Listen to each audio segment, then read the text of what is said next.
বিয়ের আগে তো কত সুন্দর তুমি আমার সাথে থাকতে, আমার সাথে কথা বলতে, আমাকে টাইম দিতে, আর এখন কথা বলার সময় নেই তোমার আমার সাথে।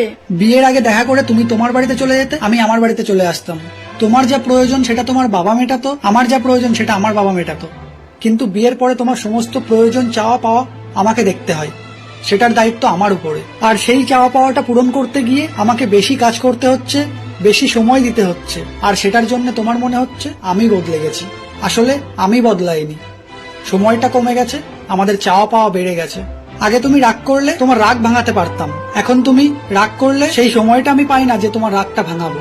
আর বিয়ের পরে কঠিন বাস্তবটা সামনে চলে আসে, তখন মনে হয় সেই মানুষটা বদলে গেছে, ভালোবাসাটা কমে গেছে।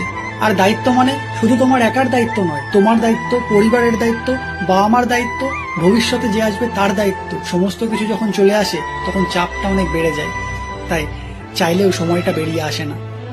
বিয়ের আগে দায়িত্বটা সবার সমান থাকে না, সবাই পরিবারের দায়িত্বটা কাঁধে নিয়ে তারপরে প্রেম করতে যায় না।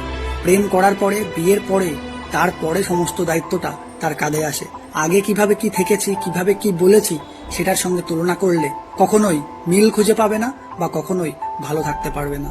তাই প্রেম করে বিয়ের আগে পর্যন্ত যেটা হয়েছে সেটা সেখানে শেষ করে বিয়ে থেকে আবার নতুন একটা জার্নি শুরু করতে হবে।